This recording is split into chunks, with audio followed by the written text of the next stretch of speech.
What if Pablo Escobar, the notorious Colombian drug lord, had escaped his death in 1993? What if his reign of terror continued, and the Medellín cartel held its grip on the global drug trade? Today we'll explore an alternate history where Escobar's empire never fell and the world faced the terrifying consequences. Stick around, because the story is as dangerous as it is fascinating. On December 2, 1993, Pablo Escobar was gunned down by Colombian authorities. But what if he had slipped through their grasp? With his immense wealth and strategic mind, Escobar could have used his connections to disappear, taking his reign of terror into the shadows. The Medellín cartel, already a massive player in the cocaine trade, would have expanded further under his leadership. Escobar had billions at his disposal, and a powerful network of corrupt officials, military allies, and street-level enforcers. With his escape, he would have rebuilt the Medellín cartel into an even more ruthless organization. But Escobar wasn't just a drug lord, he was a master tactician. His ability to bribe and manipulate meant that government forces would struggle to stop him. His control over key regions of Colombia would become even more entrenched. As the years went on, Escobar would not have just been a Colombian problem. His cartel's influence would spread beyond the Andes into Mexico, South America, and beyond. His empire would align with other cartels like Mexico's Sinaloa, creating an international network of drug trafficking that was harder to dismantle. The war on drugs would have taken on an entirely new dimension. The U.S. would ramp up its operations in Colombia and neighboring countries, but their efforts would have been complicated by Escobar's deep corruption of government officials, military leaders, and law enforcement officers.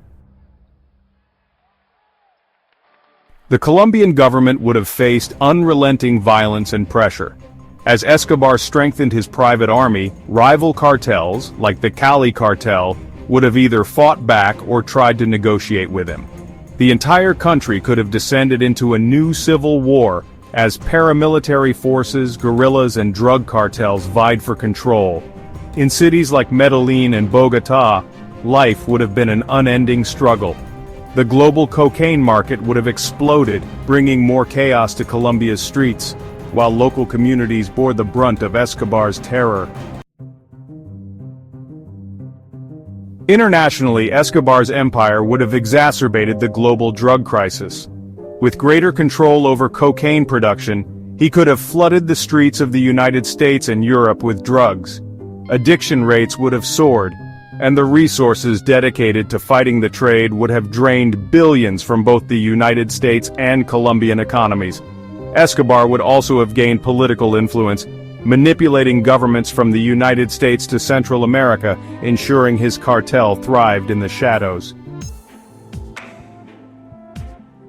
By the early 2000s, Escobar's Medellín cartel would likely have been a powerful transnational crime syndicate, perhaps rivaling other modern-day cartels like the Sinaloa cartel in terms of reach and violence. As the 2010s rolled in, Escobar would have faced more sophisticated law enforcement tactics. But with his unparalleled wealth, influence, and ruthlessness, his survival would have kept the world in a perpetual cycle of crime, corruption, and violence. Escobar's eventual downfall would still be inevitable, but not without immense cost. His prolonged reign would have left Colombia with scars it might never recover from: violence, government corruption, and an entire generation lost to drugs.